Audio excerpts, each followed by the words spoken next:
Bonjour à tous et bienvenue, moi c'est Lauriane, ici je vous parle tricot, je vous parle laine et aujourd'hui je viens vous parler d'un ouvrage spécifique, le Hamworth d'Isabelle Kremer. Désolée si je le prononce mal, je fais du mieux que je peux. Et c'est même pas un, mais deux ouvrages que je vais vous montrer aujourd'hui. Et oui, il est rare que je le... Quoique, ça commence à se produire davantage, mais j'ai réalisé deux fois le même ouvrage et assez rapproché dans le temps. Alors ça par contre c'est extrêmement rare que je le fasse coup sur coup. Vous voyez à quel point nous ne savons pas plier nos vêtements correctement bien centrés à cette maison. C'est incroyable d'avoir fait la même chose sur les deux. Enfin bref. Alors ce modèle, c'est un modèle de débardeur d'Isabelle Kremer. Hop, le voilà. Le voici, une version. Et la deuxième version, plus grande, celle de monsieur. Ah, elle est quand même vachement plus grande que la mienne. Hein. Hop. On a une taille d'écart. Lui et moi. J'ai fait la taille, je sais plus combien pour moi, et je sais plus. Bon, bref, on a juste une taille d'écart, et j'ai dû lui faire la taille 5, j'ai dû faire la taille 4 pour moi, il me semble. Ouais, non, il est quand même plus grand. Ça sent bon. Alors, bon, je vais en lâcher un parce que mine de rien, ça fait lourd. Le top Hemworth. Alors, c'est un débardeur qui se tricote du haut vers le bas. On va commencer par le tricoter à ce niveau-là. Oh, ça se voit bien chez moi. On fait quelques rangs avec quelques rangs raccourcis. Mais genre, c'est vraiment 6 ou 8 rangs et c'est tout. On coupe le morceau. Hein. Voilà, c'est vraiment quelques petits rangs ici. On le met en pause. Bah oui, voyez. En fait, et on vient faire la même chose de l'autre côté, on fait quelques rangs. Hop, on vient faire quelques rangs pour former en fait l'épaule avec des rangs raccourcis. Et on vient monter des mailles ensuite pour rejoindre les deux morceaux et tricoter tout le haut du dos. Alors, on a ce panneau de motifs, vraiment un panneau central au milieu du dos. On vient donc tricoter toute cette hauteur d'emmanchure. Jusque là, c'est droit. On suit un diagramme, je pense qu'il y a les explications écrites. Il me semble aussi. Je crois. J'ai un doute. Je revérifierai et je vous le mets à l'écran si ce qui en est.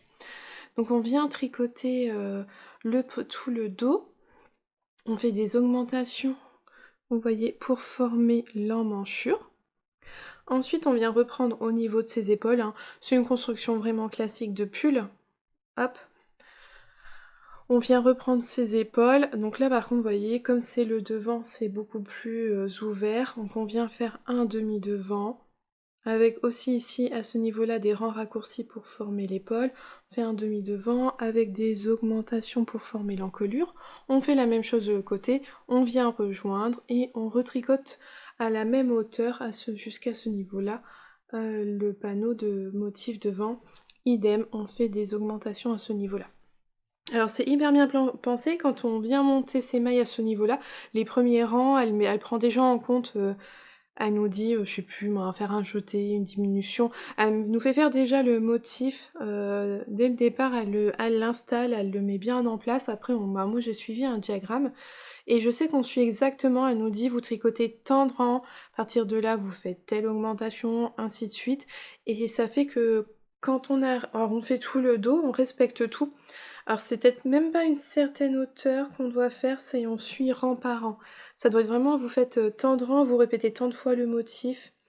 On s'arrête, on vient faire le devant, et quand on fait le devant, tout en suivant bien les explications du patron, on se retrouve sur le même rang de motifs que dans le dos. Ce qui est logique, hein, puisqu'après on va tricoter en rond, et il faut que le rang qui est devant, ça soit le même derrière, c'est plus facile, et c'est... Et comme ça s'aligne bien. Mais c'est vrai que j'ai eu le même réflexe sur les deux, pourtant je l'ai fait les deux avec à peine, avec quoi, même pas 2 mois d'écart. Et quand j'ai refait le mien derrière, je m'étais dit, oh, j'ai pas noté à quel rang j'en étais arrivée au dos, mais en fait non, alors si on s'est pas trompé justement, on arrive vraiment à au même rang du motif quand on arrive à rejoindre le dos et le devant. Et ensuite on vient faire tout droit, le corps. Il n'y a rien de particulier, on fait tout son corps. Allez, on poursuit le motif devant et le dos jusqu'en bas. Elle nous fait faire une ligne là de maille envers pour créer comme une fausse couture sur le côté. Et on vient faire des côtes 1-1 dans le bas du pull. Alors moi j'ai fait des côtes fendues pour changer un petit peu, pour avoir un détail un peu différent de celui de monsieur.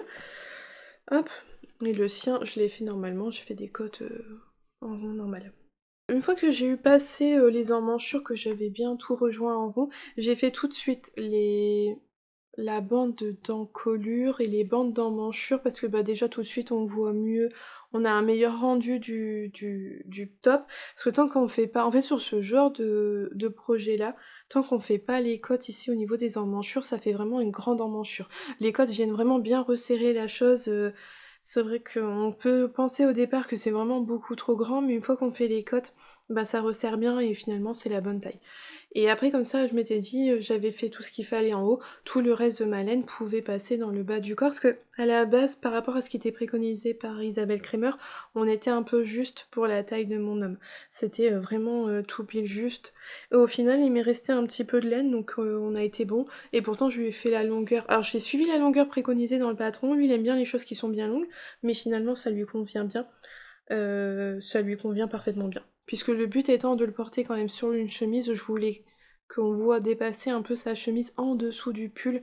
Je lui avais dit, il faut pas non plus que ça soit excessivement long. Alors c'est un modèle vraiment agréable à tricoter, pas compliqué, vraiment simple. Le motif, il se répète, hein, c'est toujours le même tout le long. Donc c'est juste des jeux d'augmentation, diminution, des jetés, des mailles en droit, des mailles envers. Ça donne ces jolis losanges, j'aime beaucoup. Donc voilà, les mêmes devant, les mêmes derrière. Alors moi je l'ai tricoté 2 fois, donc forcément à la longue le motif y rentre. Mais vraiment très agréable à tricoter ce modèle. Un peu plus long de faire le mien parce que bah c'était un peu redondant, c'était la même chose. Mais non, vraiment contente. Alors ça faisait longtemps que j'avais pas tricoté de modèle d'Isabelle Kremer. Le modèle est disponible en français, me semble. Oui, non, même, je suis sûre, il est disponible en français, il est bien expliqué, il est bien clair, il n'y a pas de points compliqués, voilà, c'est comme un pull, hein, sauf qu'il n'y a pas les manches. Et que l'emmanchure, elle est peut-être oui, elle est plus profonde qu'un pull classique. Mais forcément, il est censé être enfilé au-dessus de quelque chose. Alors, je vais vous montrer ma version à moi. Hop là. Et voilà ce que ça donne porté. Alors il est pas trop ajusté, vous voyez, on a quand même j'ai de la marge. Il est pas collé à mon corps. Après c'est le but, c'est de le porter au-dessus, notamment d'une chemise. Vous voyez, tout seul, ça fait trop échancré. J'ai essayé ça de le porter tout seul, parce que bon, en fait, porter des chemises, c'est pas trop. C'est pas ce que je vais mettre au quotidien, alors je m'étais dit, sur une idée d'une amie, je me suis dit, coucou Apolline si je passe par là, je vais le porter sans rien. Sauf qu'en fait, vous voyez, c'est trop échancré, donc c'était pas terrible. J'avais mis finalement une surchemise au-dessus pour cacher ça. Mais voilà ce que ça donne porter, je l'aime beaucoup. Il est assez échancré, mais pas trop. Mais voilà, assez bien pour faire passer un col de chemise par-dessus. Au niveau de la longueur, bah là j'ai un pantalon taille haute, il m'arrive là. J'ai fait mes petites côtes fendues, un peu plus long derrière que devant. Pas énorme, mais alors, je pense que c'est avec le poids et le blocage, parce que ça se met plus vers l'arrière. Parce qu'au final, quand je les ai tricotés, j'ai pas fait beaucoup plus de rangs derrière que devant. Et donc voilà. Alors pour les deux versions, il m'a fallu 3 écheveaux de laine pour le faire. Alors je dirais à peu près 2 écheveaux et demi pour moi et deux écheveaux et à peu près 2 écheveaux,8 pour mon chéri. Il a fallu un peu plus de laine pour lui, mais voilà, il a fallu, même pour ma version, il fallait... j'ai dû entamer mon 3e écheveau. Au début, j'avais cru que j'allais l'entamer pour pas énormément, mais si je l'ai entamé pour beaucoup. De quand même pas mal, la moitié. Donc voilà, Alors ouais, non, franchement, j'ai pas grand-chose à vous dire sur le modèle. Franchement, il est vraiment simple à tricoter, très agréable, très bien expliqué. Alors j'ai fait une version donc dans les tons froids, avec ce très joli gris pour mon homme. Alors oui, il est joli, mais alors, franchement, c'est pas du tout une couleur je trouve qui me va. Et c'est pas une couleur que j'ai envie de porter. Et moi, je l'ai fait dans les tons chauds avec ce très joli beige. Voilà, on a chacun sa version. Alors, on les a tricotés dans les mêmes laines. C'est mon chéri qui a tout acheté les laines et moi je les ai tricotées. Donc on les a achetés au Ch'ti Bazar Créatif. Il s'agit de la laine de moute. Hop. Dans sa base sport, puisque c'est un patron qui se tricote avec une laine sport. Donc voilà, 100% Merino Superwash 300 mètres pour 100 grammes. Alors le sien c'est le coloris Modeste, Miss Modeste. Et il y a des petites touches de rose. Alors où est-ce que je vais en montrer? C'est plus léger chez lui, les speckles sont vraiment très légers. Là il y en a, je sais pas si vous allez les voir. Mais il y a des tout petits touches de rose. C'est léger mais ça se voit, c'est discret, vraiment discret. Mais il aime beaucoup.